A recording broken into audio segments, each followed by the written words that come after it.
Well, good afternoon. It's my pleasure to introduce our speaker today, Dr. Joe Pasick. Dr. Pasick received her medical degree from the University of Texas Medical Branch and did a general surgery residency at the National Naval Medical Center at the National Capital Consortium. Dr. Pasick is board certified in surgery by the American College of Surgeons, and she's been with Asian Healthcare since 2013. Thank you, Dr. Pasick. Good afternoon.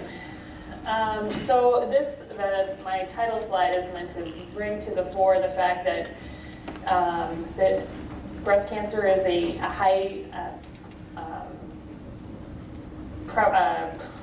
visibility item, I would say, in our society, and that often makes things a little bit more challenging when we are dealing with it, not even before it's diagnosed, just with the risk of it, and it's certainly, we've made some huge strides over time in how we are now way more successful at treating it, but we also changed how we treated it a lot over the same period of time. And so there's no way I can possibly bring you up to date on the current of the current, so it's going to be a little bit of a fly through, and then I will admit to skimming over some of the things that interest me less and spending more time on the stuff that interests me more. So there's plenty more that I'm sure you could have a completely different presentation given by Dr. Jones and Dr. Lindbergh. So I will tell you right now, there's a lot less chemo in here than there would be otherwise. But so to move on, so at an outline, I'm just going to try to stay as much as possible in kind of a timeline that where we're dealing with patients. So screening, the change in mammograms, what's the big deal about density, when we diagnose patients, what are we dealing with, why are markers important, genetic screening, how we're doing it, how that should impact what we do, and then treatment. With genetics, I will tell you, there'll be little things that are out of order, but there's no huge, like sometimes we feel like we're seeing more and more of these horrible breast cancers, but really if you look at the incidence over time, there's a slight trend up. The lines are all by age. So that one right at the bottom is 40 to 44 in terms of incidence per 100,000 women. And so it's over that 100 line, and there's certainly an increase. What's missing from this slide, as far as I'm concerned, are that 20 to 30 and the 30 to 40, which those lines would probably be lower, but I think we all feel like we see them, and they have a huge impact on the patients and on everybody else who knows them. So while lots has changed, there's no very scary trend. So screening became much more controversial when the main actors agreed to disagree. So the American Cancer Society now says women between 40 and 44 have the option of starting a screening mammogram annually. The U.S. Preventative Task Force says between 40 and 44, this really should be a choice, and there's, there may not be as much benefit as the American Cancer Society clearly sees. And then there's consensus, I would say, between, actually not yet. So Cancer Society also says between 45 and 54, you should be getting an annual mammogram. And the task force basically said, don't start that line until 50, and then only do it every other year. And so then the stopgaps, American Cancer Society says screening should continue as long as women is in good health and you have a 10-year life expectancy. Whereas the task force basically said, we're not sure this does much good in women over 75. So as you can imagine, that puts us in a really awkward position, and it also confuses patients. I think the bottom line is, we all have seen the patient who had a perfectly good mammogram last year, and so telling a patient that it's okay to wait 2 years is a scary possibility that you're going to be the person they come back to and say, well, you said that I'd be good for 2 years, and there's clearly a change. So I think the two things to point out are, this is screening mammogram. This is like, you don't have anything that you feel or you're worried about or there's any change. This is like completely asymptomatic. because the minute one of those other things changes, your patient is no longer screening, they're a diagnostic patient. So when you talk to patients and you get a sense, if you have the patient that you feel like you have to drag in for a mammogram, then telling them, the task force says you should do this at least every 2 years. And you tell them, these are the recommendations, this is the most stringent, and these are the ones that are the most lenient, and you're going to have patients who want the most stringent at age 90 are going to go for their mammogram every year, and you're going to have the patients who are like 40 thinking, I have no breast cancer in my family, I hate the mammogram, it's expensive, and so you've got to sort of, all of these things are going to be more of an individual choice. Of course, that makes it harder for us, because that all takes time to figure out where your patient falls. So why? So this really comes down to the number needed to treat and our relative risk for breast cancer in those age groups. So this is a meta-analysis data, and this was from the U.S. Preventative Task Force report that came out with all of these changes. But in the 39 to 49 age group, you really need to screen 1,900 women to prevent one breast cancer death. And that changes, so that's part of the reason why the whole, should we be screening people every year, where it's a big cost factor, and the task force also took that into consideration. It's a societal cost.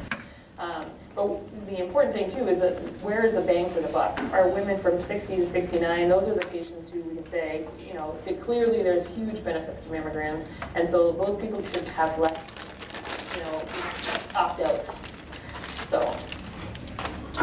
And part of this comes into what happens when we screen these women. So we know that mammograms are less sensitive in women with denser breasts. We'll get to that in a minute.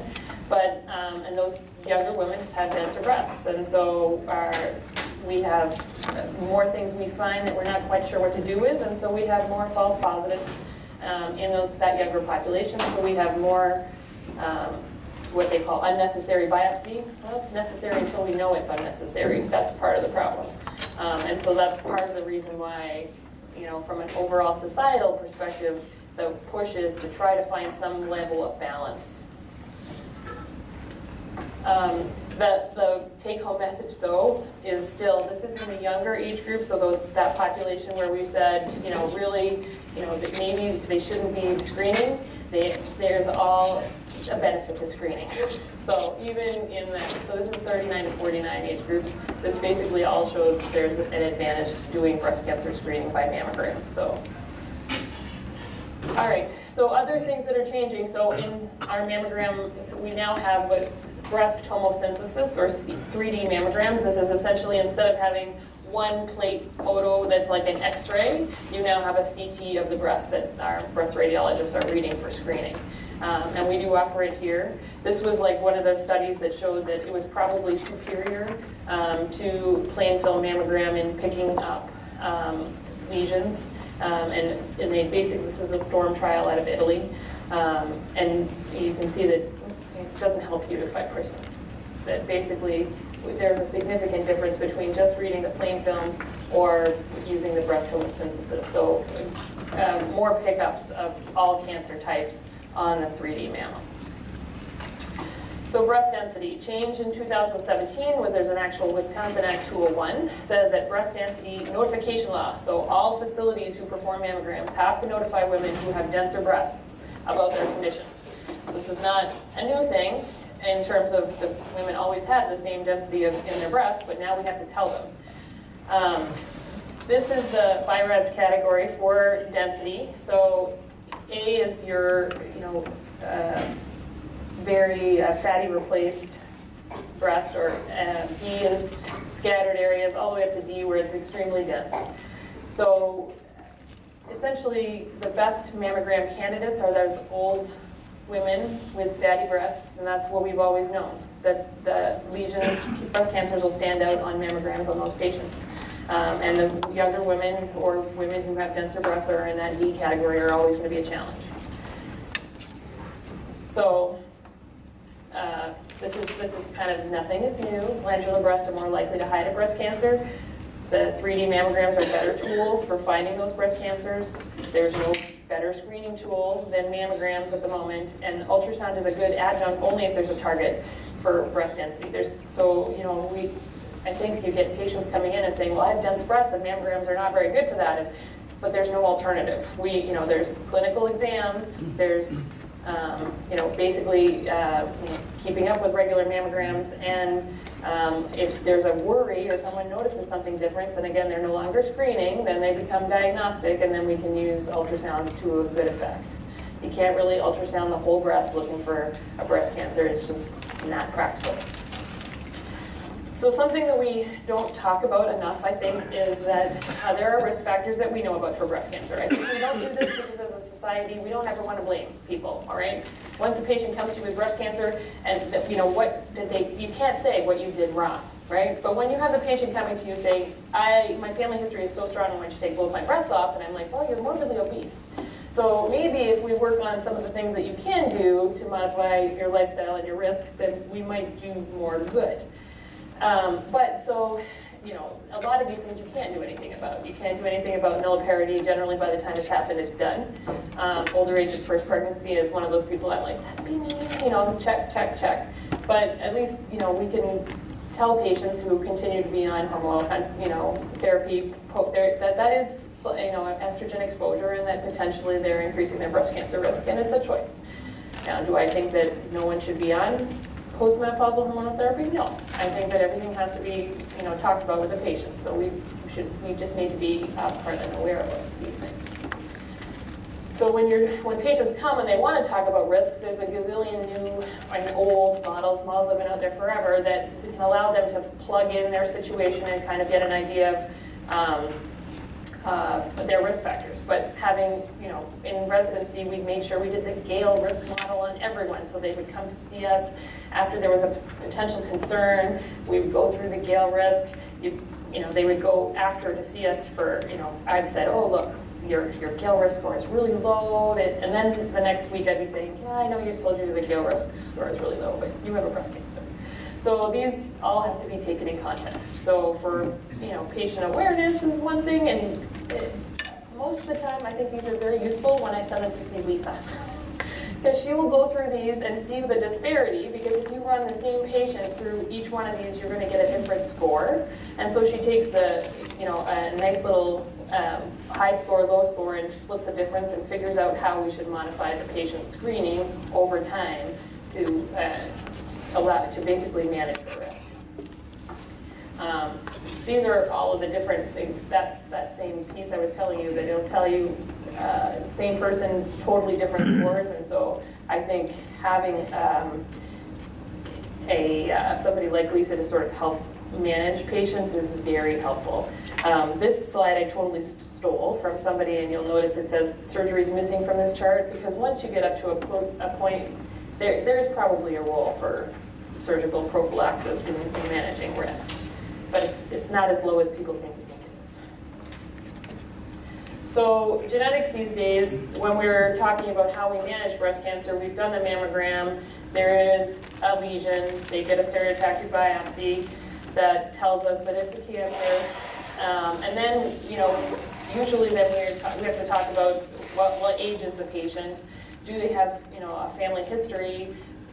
Is it worthwhile sending this patient to Lisa prior to doing any surgery, because that might change what they do? These are the overall recommendations, but it basically adds a little step in how we're treating cancers these days. So for patients who have a significant history, a lot of times before we're taking them to surgery, if they're somebody who might be a BRCA1 or 2 carrier, who might be somebody who would want a bilateral mastectomy versus the therapy we would normally recommend, we're sending them to Lisa first. We wish that Lisa was more than one person. And so what does that risk look like?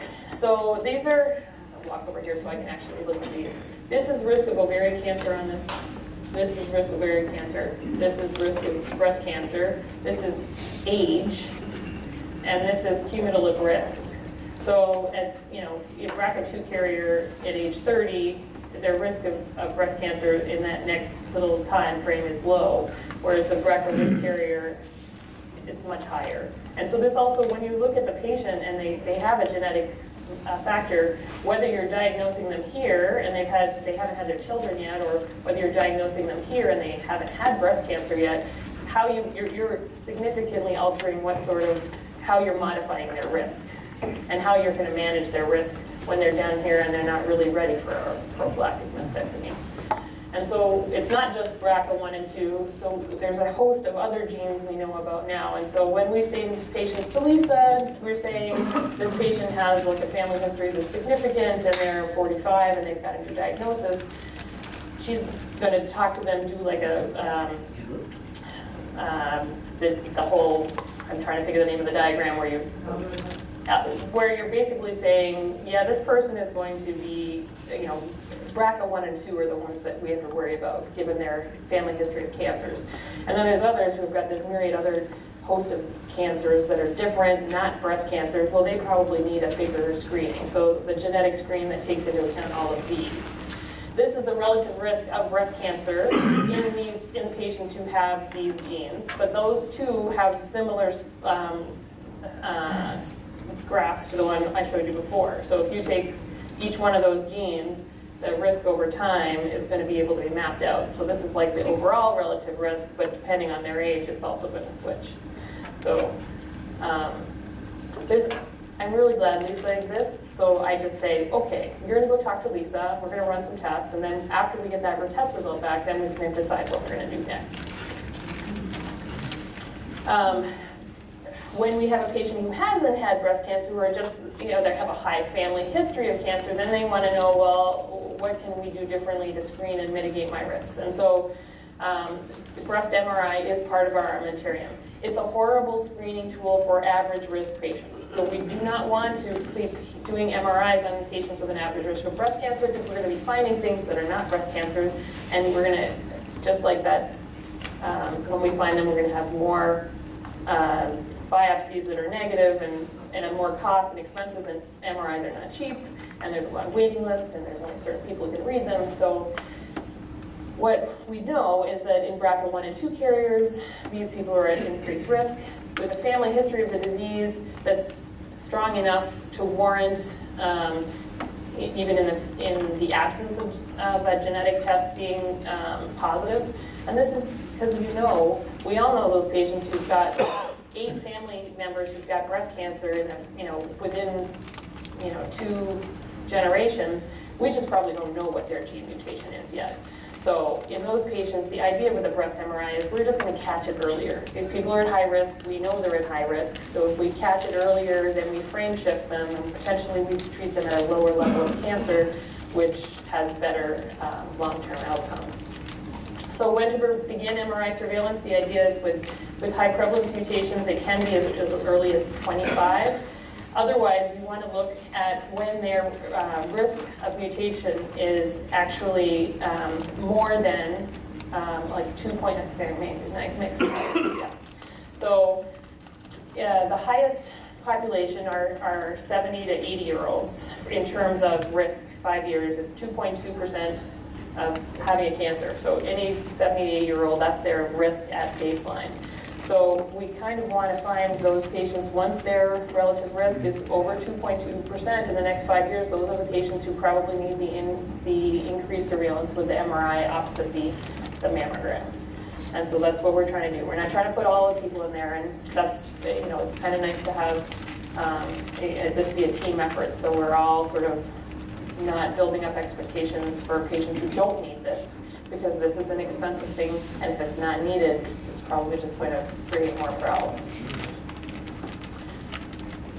All right, so this is sort of where we're at. So mammogram, I was going to spend a minute here to talk about the plus or minus clinical breast exam, because there are some specialties that do this as a regular part of an annual visit, and there seems to be a lot more these days that just drop it because we have a mammogram, which is totally acceptable, because we know mammograms are pretty good at screening for that age group that they just said, that 50 to 75-year-old potential patient. The mammogram's the way to go. But in that below 50 age group, mammograms are kind of lousy. getting better with the tomosynthesis and better than anything we have, but the breast exam is still something that probably needs to get done, and especially in those patients over 75. So if you can't feel it in the patient over 75, it's likely not going to kill them. We're going to find a whole bunch of those breast cancers in women over 75 by using mammogram, because we do. It's a really good tool for those patients, but when they're really small, we're probably going to treat something that is not going to be a big problem. Do you want to say we're going to wait till later? It's a hard sell, quite frankly. If you're never going to convince a patient that they don't need it necessarily, but if you think their life expectancy is at 10 years, you shouldn't be doing a mammogram. So, quite frankly. Now, you should be doing clinical breast exam, because if they've got a big booba, we probably need to know that and treat it before they get their cardiac cath, which they're going to get. So, I would say we would really like to see more clinical breast exams after 75 and fewer mammograms. I think we might get more of the former than the latter, but I think it makes a difference. When we go through this, we'll see why. So the other part, this is where I'm kind of out of order. Genetics up front in terms of your family risk play a role in deciding how patients want to choose their treatment for a diagnosis.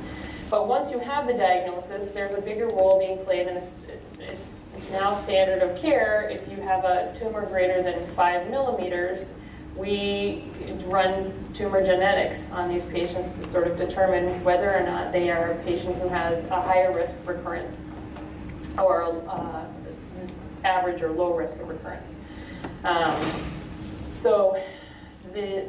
Here we use Oncotype DX, and those give you a recurrence score that tells you if this patient is, and that's only on patients who are ER/PR positive and HER negative, yes, right? So, and so that gives us an idea of who would benefit from chemo, even with a small cancer that normally wouldn't be somebody we'd think about chemo. Used to be, we'd start saying, well, if your lymph nodes are negative, you won't need chemo. Well, we stopped saying that because we found there's a good population of women who have these cancers that are still relatively small, who haven't traveled anywhere, but that have tumor genetics that are unfavorable. And so those are the patients who will benefit from chemo. Very recently, we found out there's fewer of those patients that benefit from chemo, but I will get to that too. So the interesting thing about tumor genetics is that there's a very good correlation, if you think about it, I'll skip that for now, between the kinds of breast cancer. We have ductal cancers, we have lobular cancers, we have inflammatory cancers in the big category, but even in our ductal cancers, we know that they're not all the same. And we know that because we have our lovely pathologists to show us pictures when we get our specimens back, and they kind of tell us, this is, historically the grade 1s were the pretty good actors, and the grade 2s are a little bit, more aggressive, grade 3s much more aggressive, and then lobulars, same deal. And most of the time, that correlates pretty well with the tumor genetics, because the fact that they are aggressive has something to do with the genetic changes in the cancer, right? That makes sense. Where the tumor genetics are really helping us these days are when it doesn't correlate. So we caught a breast cancer that's still here, but has the tumor genetic possibility of being this. We just caught it early. And so it used to be we didn't know that. We took it out, it was a small cancer, we'd treat them with the, no chemo, and then we'd be, flabbergasted where we're like, that was a 3 millimeter cancer we took out, and we didn't, but now we have it. It gives us a little bit more insight into the cancers themselves. So for a long time, we've since the 70s, been targeting the estrogen receptor on breast cancers, and that was initially with tamoxifen, and now much in a similar sort of way, but not exactly, with aromatase inhibitors. In the 90s, the HER2 receptor we discovered was a growth stimulating receptor, which was a potential target. And this and is a potential target for a non-chemo drug. So it's chemo, but it's a targeted chemo. So it's not going to blast away every highly dividing cell and hair and your gut. It's going to basically go and latch onto those receptors and downregulate them and actually work on our cancer that's overexpressing that gene. I'm like, where did I segue here? So part of what we're doing these days when we're getting those first biopsy results back, so we know if they're estrogen receptor, progesterone receptor positive. We also know if they're HER2 overamplified. And given that, plus what we know from imaging on the patient about size of the cancer, we're now identifying that there's certain groups of people who do better if we give them their chemotherapy up front. And I think this is happening much more these days than it was in the past. And so just in terms of awareness, it's something to know. This is a near consensus now, and that's pretty good when you're talking about a group of clinicians, that if you have a stage 2 HER2 positive disease, that giving patients chemotherapy up front, they do better. Ditto for triple negative breast cancer. So in those two groups of people, if we have triple negative stage 2 or 3, so bigger, they're generally not little tiny ones, or the same for ones we know that are HER2 amplified, but what we want to do is sort of give them the option of getting their chemotherapy up front before we treat them, and there's a bunch of reasons for that. So this is kind of looking at what happens when we give people their chemotherapy up front. These are those different types of cancer. So this is like the good ER/PR positive, slow growing, usually the elderly woman cancer in historical terms. And this here is your triple negative breast cancer. And so giving people the neoadjuvant chemotherapy, you don't get a lot of response from those slow growing ones, but you certainly get a lot of response from those triple negative, the more aggressive cancers, we can see a clinical response. And in giving those people chemotherapy up front, what we sometimes get is like a pathological clinical response. And so this is the rate of like basically making that cancer melt away before we take them to surgery. So again, not such a great option for those patients who have the slow growing ER/PR positive, HER2 negative cancers, but certainly much better for the patients who have HER2 amplified cancers and the patients who are triple negative. This also allows us to convert more patients who would have had to have mastectomy into breast conserving therapy. And so basically this is looking by response rate for a neoadjuvant.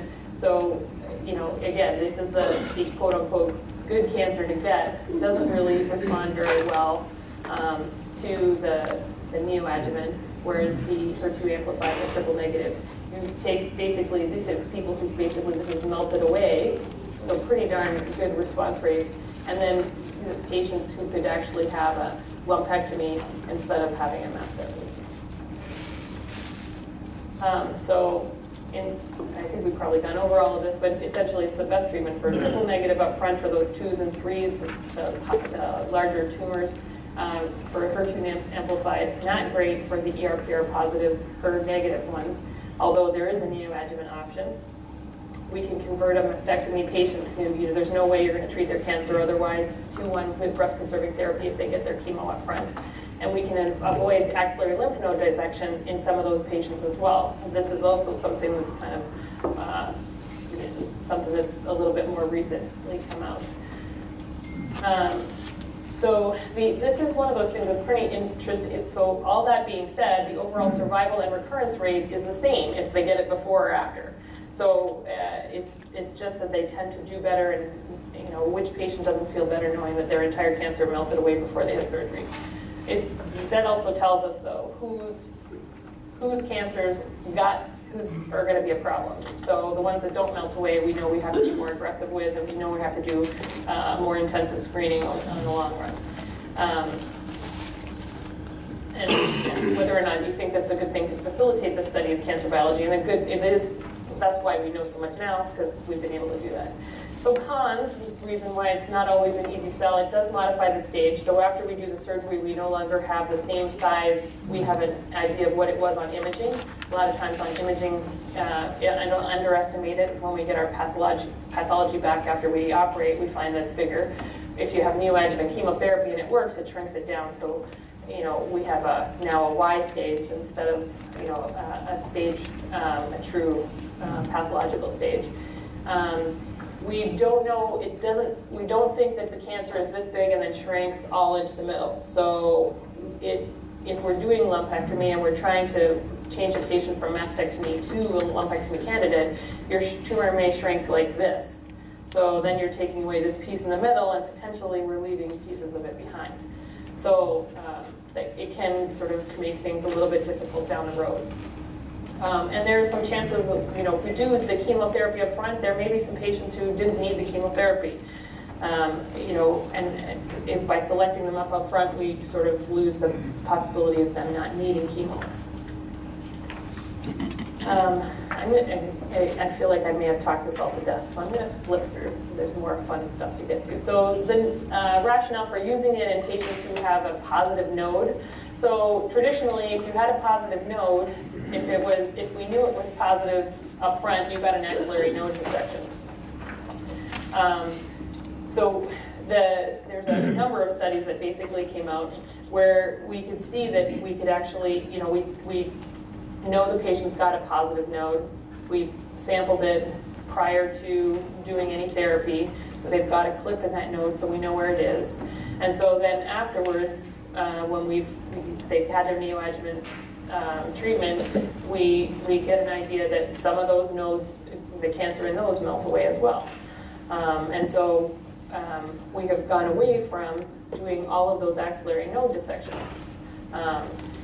This is still one of those areas that people are a bit wary of because we know that we're potentially leaving some cancer behind in those nodes.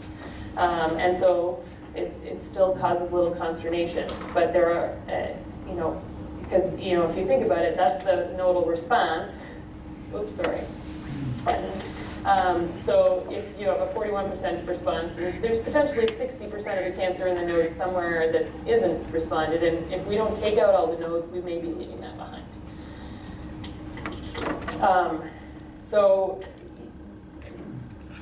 However, I think the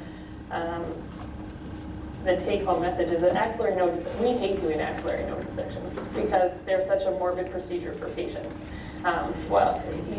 Patients have swelling afterwards, they have pain, they have nerve disruptions. You see a lot of patients who are unhappy after that, and if we're not really going to improve their survival, then we'd rather not do it. So,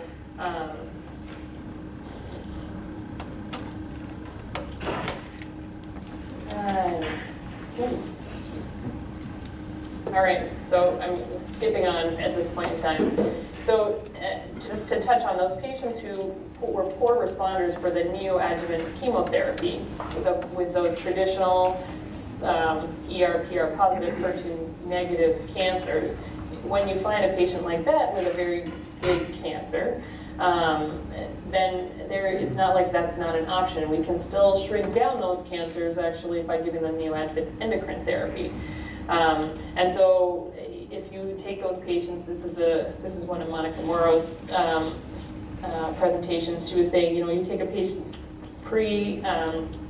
aromatase inhibitor who are marginal for BCT, and you basically, by the time you've had the aromatase inhibitor for somewhere, and I think the time frame initially when they were talking about doing this, they were saying a year. Now it's more like 4 months. It is, you've changed marginal down to 83%, allowing them to have a lumpectomy. Or 81, so there's a role for this. And I can't tell what that says, so we're skipping on. So this is another group of studies that looked at, well, what aromatase inhibitor, or do we, so this is a impact, basically took your ER, PR positive, stage 2 or 3, so those bigger cancers, but positive for estrogen receptors, and tried 3 groups.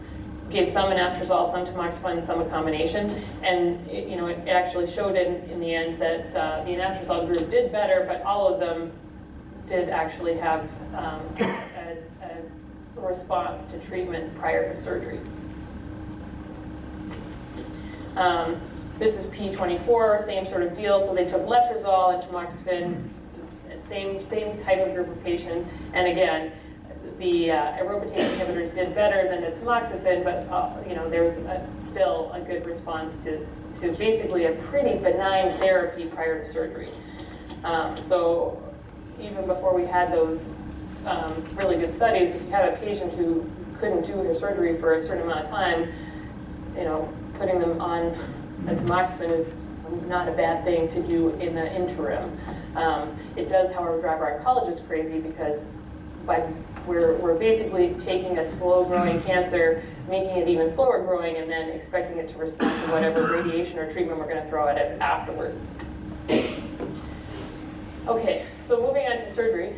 So for years we've been saying, since the randomized control trials in the 80s that mastectomy and breast conserving therapy had equivalent outcomes, but that breast conserving therapy had higher rates of recurrence, and it made sense. More breast tissue left, more chance of it coming back. And so, this has been our spiel for a long time, and I think it's still true today, no matter how things have changed, that you have to talk to the patient and find out what they really want, because there are some patients who don't want to have a mammogram ever again in their life, and so they are willing to do anything to get their breast off. But mastectomy does have lower recurrent rates. They don't have to worry about mammograms going further. They do have an overnight stay in the hospital, which for some of them is significant. It's a longer recovery, especially if they choose to go for something that has reconstruction. Lumpectomy with radiation does have 6 weeks of radiation therapy built in. I tell them Dr. Troike likes to call this light therapy. It's well tolerated, but it's still 6 weeks of time, Monday through Friday.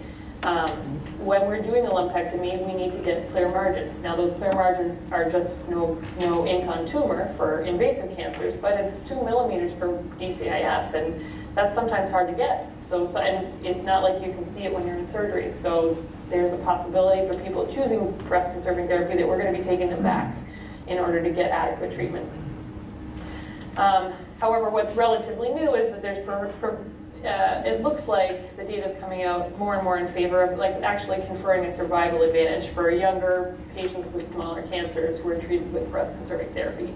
The very first one to come out was just the T1N0s, but now we're looking at a lot of more population data, so this is observational. This one is the Netherlands, and this was the first group to sort of say that, but this is the mastectomy group, and this is the breast conserving therapy group, and this is survival and over long term. So we're like 10 years, 18 years. So there's a difference between those two groups, which is not insignificant, and that isn't insignificant with our p-value either. And then these are now becoming more, now that this data is out there, there's other registry data being mined, basically. So this is the Alberta, so it's a province in Canada, that is looking at similar. So mastectomy, breast conserving therapy alone, and breast conserving therapy with radiation. So there's an advantage to the breast conserving therapy with radiation. There's definitely not, there's a disadvantage if people are doing lumpectomy without radiation. So and so that plays into the data. And this is looking back at data from 2002 to 2010. And I think we're going to see a bunch of these being published because it's now out there. So in terms of when you're talking to patients, this is another thing to play in there. Yes, you have more recurrences potentially if you have breast conserving therapy, but potentially you may live longer. So just another one of those things to balance. So bilateral versus unilateral. This is one of those things that for some reason it just became much more en vogue. So in 2014, Stanford did a study of survival differences for patients who underwent lumpectomy, mastectomy, or bilateral mastectomy. And basically there was no increase in survival over breast conserving therapy. that being said, there was an increased incidence of patients choosing bilateral mastectomy in the same period of time. So in 1998, only 2% of patients opted for bilateral mastectomy, and that was up to 12% in 2011. And the trend was going that in the, to continue in that direction, because that's what patients were coming in asking for. And because it's, once you have a patient in that mindset, all of us in this litigious world are thinking, well, what happens if they get a breast cancer on the other side then? So it's not the standard of care. It was made a little more difficult when we have patients coming in saying, well, what about Angelina? And this is still, we know that it is actually, it's indicated in patients who have BRCA1 and 2, or in patients with a genetic predisposition to a cancer that is more than 5% in the next 5 years. So it's not like we're going to argue it, and it's never indicated. But there are significant things that, significant drawbacks to this as well. So this is the plastic surgery literature up front here that says, it shows that there's problems with bilateral versus unilateral flaps, more complications. There are longer surgeries, so there's a higher DVT rate. So it's still got a cost attached to it. Conversely, of course, the patients like bilateral versus people want to match. And so there's still a lot of patients, you can argue till you're blue in the face, they are going to ask for that bilateral, and the literature shows that that's probably why. It increased our costs, it basically, it's not really any different in terms of complications from cosmetic procedures, but they're not insignificant. So this is a lot of those. So surgery on the axilla. This is where I was saying some of the things we do has changed a little bit now. It used to be that one positive lymph node when you did a sentinel node meant that you were going back to change to basically clear the axilla. Now, and I think I'm going to move on. This is the NCCN guidelines, but they're harder to read than what we have found is this is local regional recurrence in the axilla over time. And so there is actually a downward trend here to failures of treatment popping up in the axilla. And because of that, we are becoming less aggressive with how we treat the axilla. So NSABP 32 basically showed there were statistically equivalent survival for patients who had no further axillary node dissections when they were treated as part of breast conserving therapy that included radiation. So that if you had radiation and you no longer had to go back, you were going to get radiation, you no longer had to go back and clear the axilla because we would get it with radiation. That's still a little different if you get out 5 nodes and all 5 nodes are positive for cancer, we're probably going back to clear the axilla. Because our radiation oncologists will tell us they don't want to be taking that much gross disease out. We had Z11 that basically showed just radiation alone was doing fine with patients who had those 2 nodes. Then we looked at what happens with the nodes with micromets. So we didn't do axillary node dissections on those. And again, the long-term data showed they did just as well as the patients who had axillary node. And then Amaro showed again, if we did do axillary node dissections and they got radiation, then those patients had a lot more lymphedema. So this is one of the things that has come out in the last couple of years, which is difficult to I would say difficult. It's controversial still.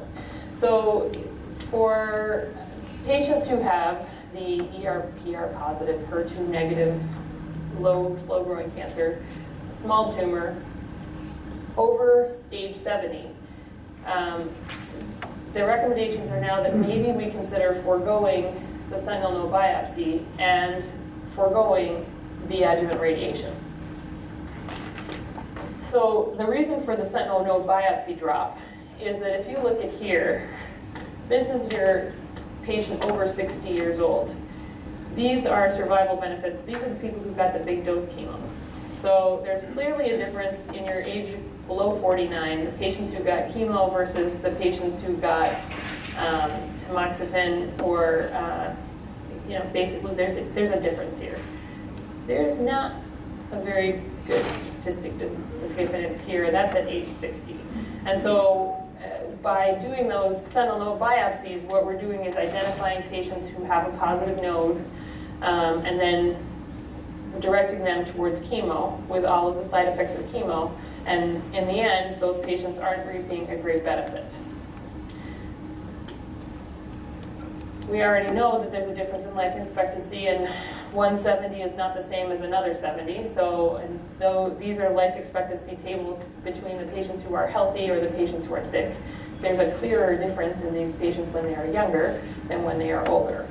But a lot of times what we're doing is basically overtreating the disease in the elderly. So we are treating them as if they have another 40 or 50 years of life left, and potentially decreasing their quality of life for a certain amount of time, and then really not making any difference at all in their life expectancy. So this was lumpectomy plus tamoxifen. So these are two articles that came out basically after the CALB 9343 study, which basically took those patients, and we have, I think the biggest thing about this was we actually started looking at patients over a certain age, because we have understudied these patients historically. So we took clinically node negative, lumpectomy negative margins, patients who were, stratified them by age, and basically randomized them to people who were going to get tamoxifen or people who were going to get tamoxifen plus adjuvant radiotherapy. And what they showed was that this is, tumor recurrence for those patients was different, and we knew it would be different because that's why we started doing radiation in the first place. The original studies that showed patients who had radiation after their lumpectomy, we stopped the trial halfway through because there were more recurrences in the patients who didn't get radiation. So we know that it confers a benefit and that there's definitely fewer recurrences in the population. But in the patients who are over 70, we are radiating essentially 100 patients to stop 3 recurrences. And then this is, if you look at it in terms of patients here, you get 22 women who had recurrences when they didn't get radiation, who might not have. But in that patient now, they've not been radiated. So you now have a recurrence that we can treat with lumpectomy and radiation, whereas previously, if they'd recurred, they would have only had the option of a mastectomy. So there is a significant difference in the recurrence risk. If we give patients radiation, we definitely drop their recurrence risk. But there's no significant difference in their mortality. And there's no significant difference in their time to subsequent mastectomy. And there's actually, when they look at it, no significant difference in the time to the distant metastasis. And so in that age group, we should probably be de-escalating what we are doing. Just putting it in societal terms, so this is 384,000 women who are diagnosed with breast cancer over age 70. We did prevent, by radiating these women, we prevented 17,000 recurrences, which is not insignificant. And for individual patients, that may be a bigger consideration than it is on a societal level. That's a lot of cost to radiation, and potentially, because this makes no difference in mortality, we don't have a mortality outcome to hang our hat on. This is to show that after that study came out, in terms of differences in how much radiation we are using, it's not made an impact. So despite that evidence, we've actually seen an increase in Texas and in the Mid-Atlantic region for how much radiation how many of these patients were still giving postoperative radiation to, and there's pretty much no significant difference in most places. So there's been a lot more publicity in terms of educating us as clinicians that we should be starting to change our practices and how we treat those patients and taking age into consideration. This is a little bit weird. TAILORx. So when we were talking about tumor genetics, that we now for cancers over 5 millimeters in patients who have estrogen and progesterone receptors and HER2 non-amplified, we run a recurrence risk score on those patients prior to determining whether or not they would benefit from chemotherapy. The TAILORx study basically looked at all of these patients, and until we had the results back, we were basically saying if you were low risk, it was pretty easy. You're low risk, you probably won't benefit from chemo, so we're not going to do it. But those middle patients who came back with recurrence scores in the middle, we still ended up saying, you're 50, this is a young woman, we don't know where that middle score is going to lay, so those people generally got chemo before the TAILORx came out. And the nice thing about this is looking at those patients when they stratified it, the patients who just got endocrine treatment alone, and 10-year survival rate was 93.9%. So those people didn't get chemo. So those cancers that were treated, they just went on tamoxifen or oral aromatase inhibitors. They, at 5 years, 98% of them were alive, and at 10 years, 93% of them were alive. The people who got chemo and endocrine, 98% were alive at 5 years and 93.8% alive. So really, we did not make a difference in their outcome, and that second group got chemotherapy, which with all of the intended or unintended consequences of that. And so this is basically, when they do the subgroup analysis, there was still a big difference to be favored with women under 50 with a score greater than 16. So that was in that intermediate risk, did get some benefit from the chemo. And so those are now the patients that we're still focusing on. So people who have a high recurrence risk score, those younger women under 50 with a score greater than 16, which still puts them in that intermediate risk. But otherwise, the low-risk patients and the patients in the intermediate risk now, we're not saying, all right, so I'm going to keep going. All right, so this is going to be, we're at my time here. So very quickly, I'm not going to spend a lot of time in this, only to say that reconstruction options are challenges in patients who tend to be carrying extra weight. And so this is like a classic implant reconstruction on that patient, and clearly when I said people like to match, these people do not match. So oncoplastic reconstructions basically allows us to do a lumpectomy. We do them with plastic surgery sort of technique, or usually in here we do it with help. And so we use the mastopexy type incisions to do our lumpectomy and give the patient essentially a reduction. Usually at that point we allow them to go through their post-op radiotherapy, because that will change the contour of the breast as well, and usually take rid of some of the ptosis, and then afterwards they come back for a symmetry procedure. So matching is much better. So this is we do this here.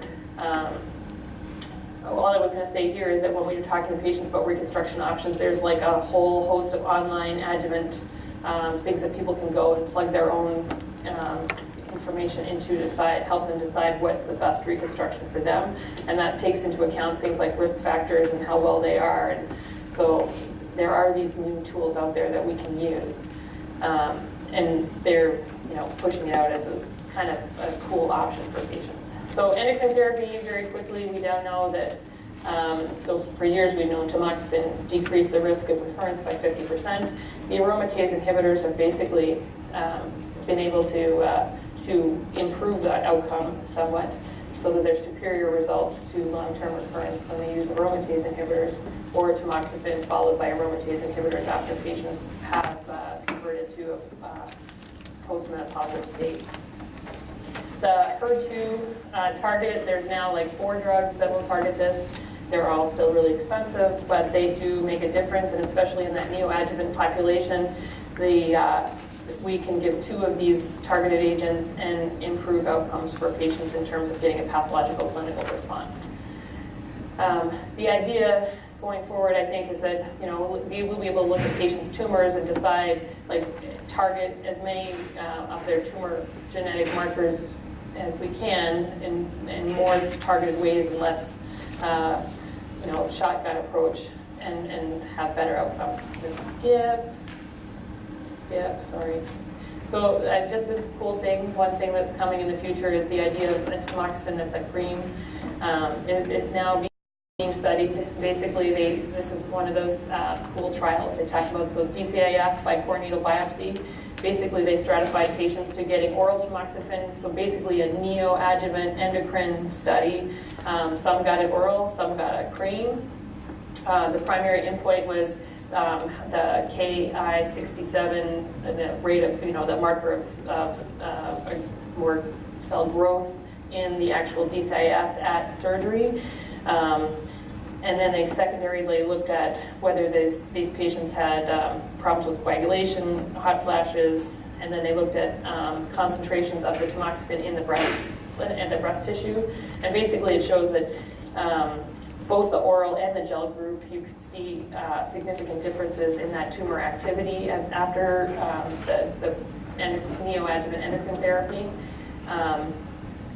And that the serum markers for things like coagulation issues were much higher in that oral group than they were for the cream. So this has some pretty, you know, when this rolls out, I think it's going to make a big difference. So all those patients who don't want to be on tamoxifen for their blood, their risks of blood clots or potentially uterine cancer will benefit from that. All right, a lot, and I skipped over a lot because I didn't do my timing very well, so I apologize. Questions? A woman says she was told she has dense breasts. What should we do differently? So I think the big thing is that those are the patients who really benefit from the tomosynthesis. So you say, well, yes, you have dense breasts, but luckily we do have our mammograms now are going to take slices through that breast tissue. And so really that's the only thing we need to do.